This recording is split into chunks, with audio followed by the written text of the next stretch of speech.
It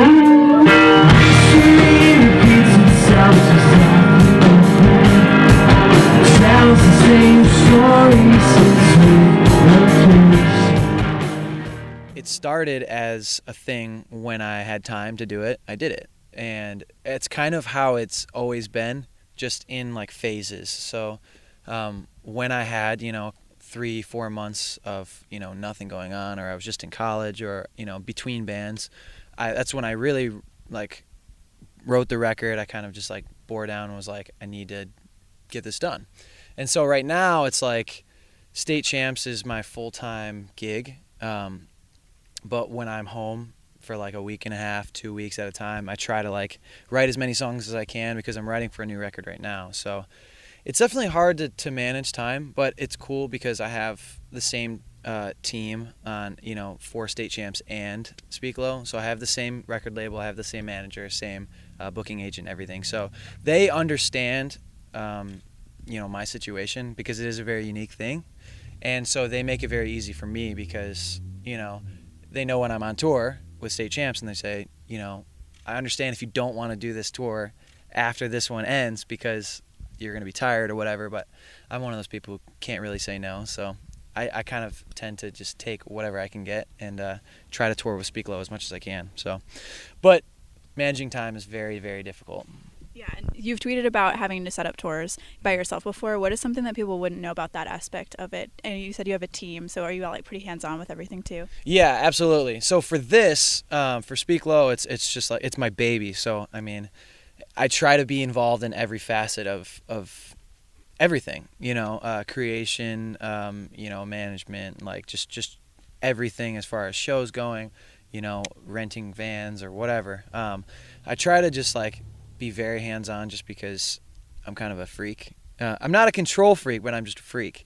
I just want to know what's going on. I think I'm very, very like high stress person. So maybe it's not the best that I'm involved in everything, but I just like, I want to know what's going on so I can, know what to expect. But yeah, I like to just have, I don't want to say control, because it makes me sound just like a crazy person, but it's just it's my baby, so it's very important to me. Yeah. Now, you do this pretty much full-time. When you're not touring with Speak Low, you're with State Champs, you're in the studio.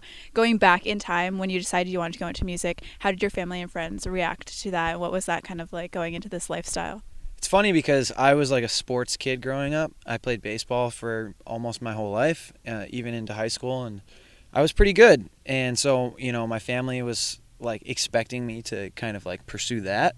And then like later on in high school, probably maybe sophomore year, I bought a guitar, and I got really, really into it, and I started going to local shows, and like I think my whole world kind of like flipped upside down. And so I basically quit playing baseball and told my dad, like, I really want to see like what I can do with music. And so, I mean, when I first started, it was just kind of just a hobby, but I started writing songs, and I feel like I'm kind of naturally like want to be an entertainer. And so I, started playing shows and whatnot. And my family was really sad that I stopped playing baseball, because that was like their time to like everybody get together and hang out and go to games and stuff like that. And that's kind of what our family bonds over. But now that it's like music has actually kind of become my job, my parents are like really, really stoked, and they gave me a hard time for a while, saying like, when are you gonna get a real job? When are you gonna do this? Blah blah blah. But they understand how important it is to me, and very, very supportive. So it is kind of like a really funny thing though, because if you would have asked any of my family 10 years ago like what I was gonna do, it was gonna be like I was gonna be a pro baseball player, or like hopefully, Yeah. But yeah, so music is just kind of always like, from that moment when I like started playing guitar and realized, this is like what I feel like I'm supposed to do. I kind of recognized that and took it up and was like, let's just go. Let's see how it goes. Now, today, do your friends and family come out to shows a lot and like support you in that way anyway? Yeah. So my parents came to their first State Champs show like actually probably I think earlier this year. And they saw pictures and everything, and but I don't think they really understood like the gravity of like what was happening. And they were like, this is a real thing. They used to come to my local shows and see us play for, like 50 people and whatnot. And they were like, oh, that's cool. That's cute. It's a fun thing to do on the weekend. But like now they're like, oh, okay, like I get it. This is your job. This is your career. Like people are like flailing their bodies over top each other and like falling over the railing and like screaming the words and just like going crazy. Like it's more than just kind of like a hobby, And so it's very cool that they kind of saw it firsthand to understand it. Now, for kids who are kind of were in that position, like didn't really know what they were doing in high school, or ended up going to do something else, what advice do you have for people who want to like pursue music or aren't really sure or kind of want to venture into the scene? I think you just need to.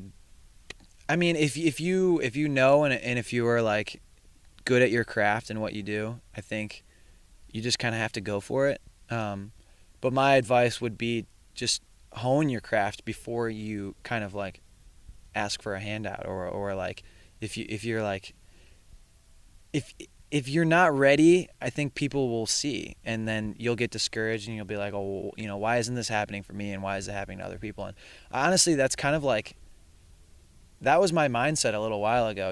I was playing in a band called Good Luck Varsity and we were touring a lot, but we were seeing all these bands around us have success and not us. And I don't think it had anything to do with our music. It was, because I felt very passionate about how good it was and our live show was very tight and whatnot. But it was just, it wasn't our time or the right person hadn't seen us or whatever. But I was like pretty bitter about asking like, why isn't this happening to me?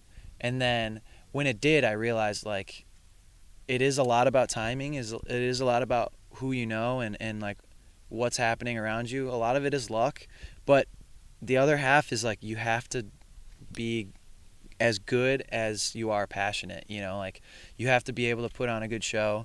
You have to like know what people want, and even if you don't, like do what you love, and if it's real, I think people will come to it. And so I think just be real, be passionate, and like just go for it.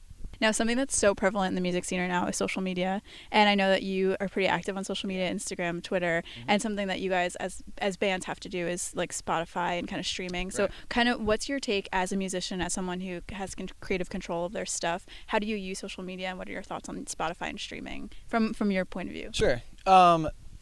Social media was like, I was actually talking to someone about this the other day, like not really a popular thing when I was kind of like discovering bands, kind of getting into them, and so I was that fan that would always like hang out after and just like try to get a glimpse of like my hero and just like talk to them and whatnot, maybe shake their hand.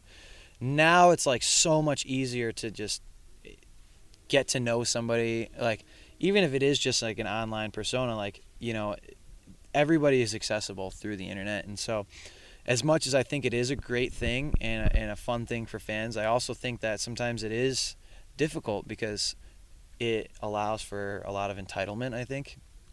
And so, I don't want to say like social media is just like this horrible thing, because I think it's the reason why a lot of bands have any opportunities whatsoever. Like I remember I booking tours on MySpace and stuff like that. I would have never met even some of my best friends if it weren't for social media. So I'm definitely like pro social media, and I have a lot of fun on it. It is great. I love interacting with people.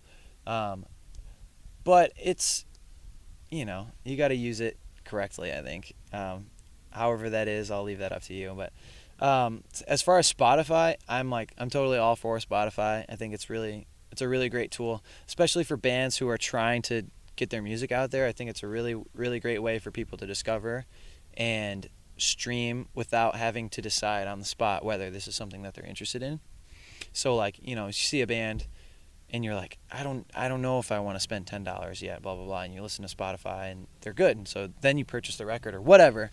I think it's good. I know a lot of people are kind of have beef with it, but I'm pretty laid back. I think it's a really great tool. Now, you're on the road right now. We're like 3 dates into your fall tour. What is something that fans wouldn't know about tour life? Is there any like things that you like need to have with you? Any like essential things that you have to do while you're on tour? That's tough. Honestly, my favorite thing about touring with Speak Low is just like being back in a van. State Champ's my best friends, but like this is a different set of my best friends. And so it's a completely different experience. This is like going back to the basics. We don't even have a trailer. We don't have anything. Everything's in the back of the van, as you can see, I'm sure, behind us. So like I think a lot of people would probably be surprised at how just like here we are. You know, we're present. So like we're gonna be hanging out in the venue and whatnot. Like this is just like back to the basics. This is what I grew up doing. Like we played an art gallery last night on the floor for like 100 people. Like it was great. So I think a lot of people would probably be surprised to know that like we just live in a messy van, and it's great. Yeah. So you're on tour right now. You mentioned that you're going to be working on the next album. So what can everyone expect from Speak Low coming next? Yeah, I've been working on a new record for like probably 2 years now, and it's a slow process, mainly just because I'm on the road so much. It's really hard to write and be in the right frame of mind, I think, to write these kind of songs like while I'm doing this. So, you know, it's been, like I said, in chunks and phases, like when I'm home writing, but I think you can expect a lot of what you think you're going to expect from Speak Low, but better. You know, a lot of sad stories, a lot of honest pain and like and happiness and everything, kind of just like all these emotions into like some more interesting, I think more well developed songs.